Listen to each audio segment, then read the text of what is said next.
Hey guys, Liggles here. Just going to go over the build that I used for the Uber Lilith Zero Mechanics run.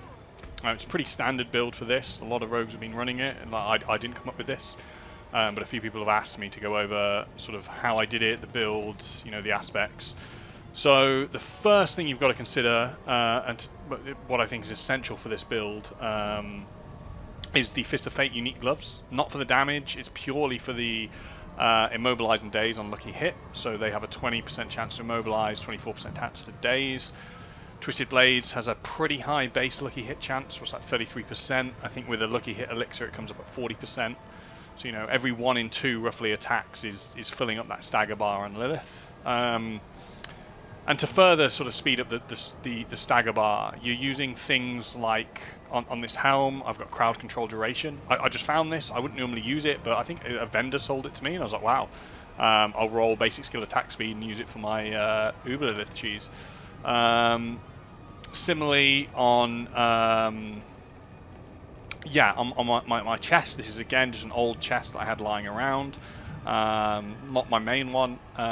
You know, you have that increased crowd control duration. You know, the unstoppable thing, it's useless. We just want that increased crowd control duration to fill up that stagger bar and push it faster.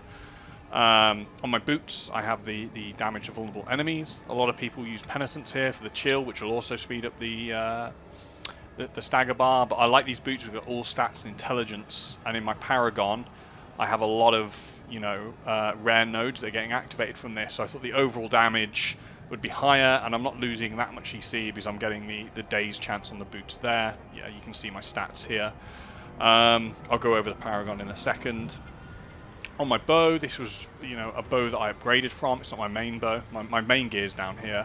So that has the chance to the distant enemies have a chance to be stunned. Again, useless.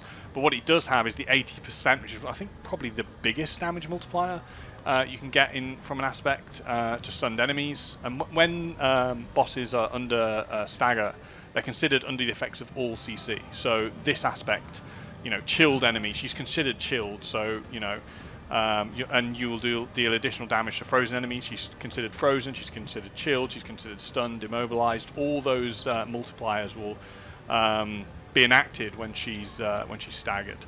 On the neck, pure damage neck, because, you know, I didn't need the defenses here, so I would never normally run this.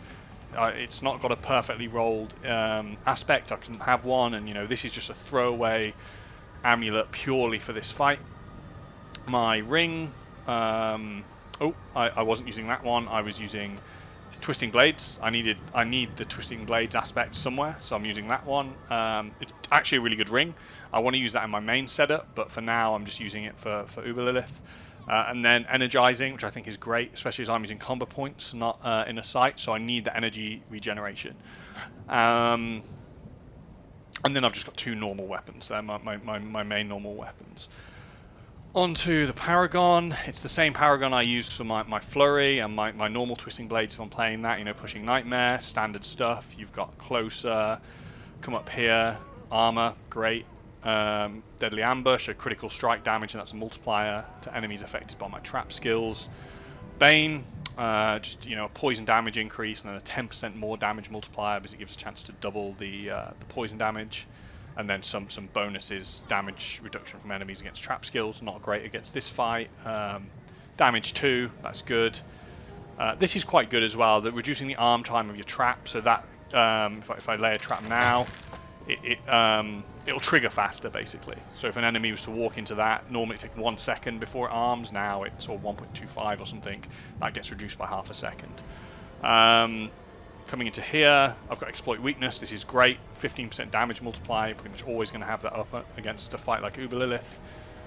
Combat, just, you know, standard stuff really. It's a fairly standard Paragon setup. I mean, it's quite unique, I think, insofar as nobody else is running it that I know. Like, this is one that I've made myself, but I think the glyphs and the setup is fairly standard, you know. I'm going Tricks of the Trade.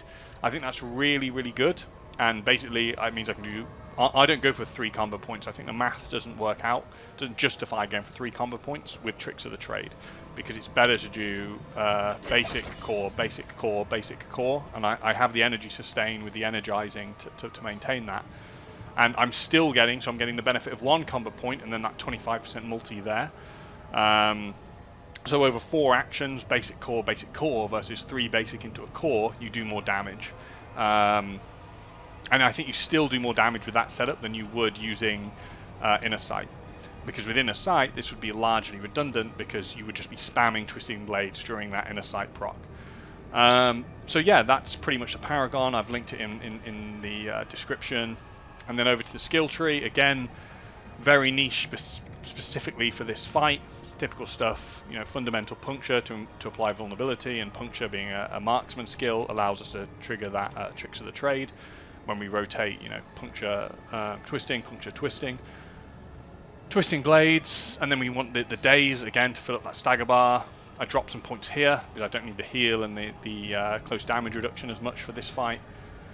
Enhanced Shadow Step, I go all the way to the stun. I normally take this one, but for this fight I just want to fill that stagger bar, and that's another way of filling the stagger bar. Dash, you know, it's just necessary for phase 2 and phase 1 if you don't manage to get her down in the stagger. Coming to here, Poison Trap, you know, it's a knockdown, so it triggers that stagger bar. Poisons her, so you get extra damage against poison. We have extra damage against enemies inside the trap effect, and then we've got the, again, deal multiplicative damage against enemies inside the trap. And then normal stuff, Exploit Malice, just damage multis. This is the big one, Poison Imbuement. I've got 3 ranks of it on my amulet and 4 on the head. That really boosts your poison damage. 1 there, just poisoning damage. Could probably move that over to the crit, I'm not sure. You know, you can decide. I have no source of chill. You know, people asking me why I took this when I don't run Penitence. Well, Penitence don't apply until she's CC'd anyway, so the reason we take this is that when she's in that stagger, you get a 45% multiplier because she's both chilled and frozen. Coming over to here, we got the lucky hit, gain some energy. I mean, that's... I rate this generally. Like, I run Innovation even in my normal build because I think it's great. Just maintains that energy really well. Alchemist Fortune, because we need that lucky hit. 1 to proc the Bursting Venoms aspect, which allows us to chain Poison Imbuement, and 2 to fill the stagger bar with the Immobilize and the Daze from the lucky hit on Fist of Fate. Again, you know, another way of increasing our lucky hit. Adrenaline Rush here. That's just an energy regen. It's mainly so we can access haste. This is pretty standard. I think pretty much every rogue build takes this. In terms of key passive, you've got 2 options for this setup. You can run close quarters combat, might be better. So that gives attack speed, and you know, you'll do increased multiplicative against crowd controlled enemies. So the increased attack speed, obviously you'll hit her more chances to proc those lucky hits on the days and immobilize. I ran this one when I killed her both times, but I've heard from a lot of people they run this one. This one, it's similar. You know, you got the stun. You've got a 25% chance to stun for half a second. Again, that's going to fill the stagger bar, it's a form of CC, and then it can also reset the cooldown of the trap. So yeah, that's pretty much it. So the objective of this, you know, one-shot build, very cheesy, is to just stagger her as quickly as possible, do maximum damage inside the stagger, and try to skip a lot of the mechanics. That's basically it. There's not much more to it. You know, I didn't change my Paragon for this. You know, I was just changing my gear. I was using sort of old gear, old replacements that I had lying around, and just whacking on, you know, some aspects that I'd picked up. And luckily I had a Fist of Fate. I've seen about 3 or 4 of them drop, and 270's been the highest. Obviously more is better, but the main reason we're using this isn't for the multi. It's for the lucky hit to fill that stagger bar up. If I give her a go now, again, lucky hit is a great elixir for this. If you don't have lucky hit, I think attack speed works. You know, the 20% attack speed is probably just as good, because yes, your lucky hit is at lower, but you're attacking a lot more to fill that stagger bar, and you'll actually probably do more DPS. So if I proc a lucky hit elixir, that gives me 40% lucky hit. You know, I'll run in and give her a go now. So what you want to do is you want to dash in, you want to put a trap down. You've got the reset straight away there on the trap, which is nice.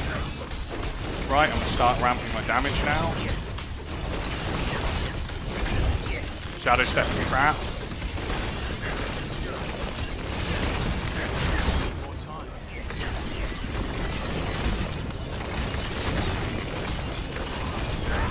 Right, got it before any mechanics in phase 1, so I want to put as many traps down as we can.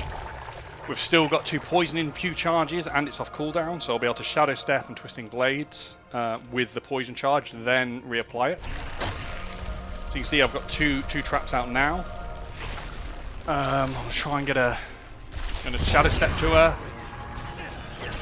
And another trap down. We want to get the stagger as quickly as possible. So we got two boil spawns. Put a trap down here straight away.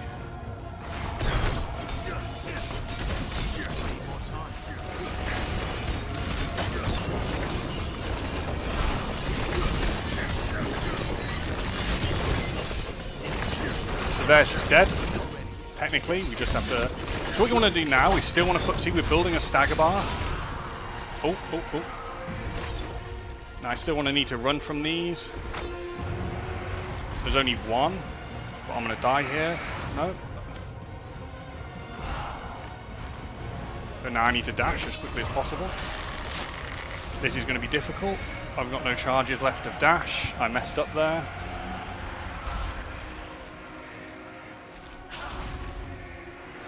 So this is where it gets hairy, because now she's going to do this. But this should be a kill now if I don't die here like an idiot.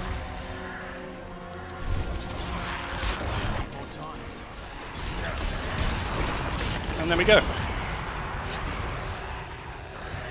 He's dead, but we got a kill. So that's another kill, showing, you know, almost zero mechanics.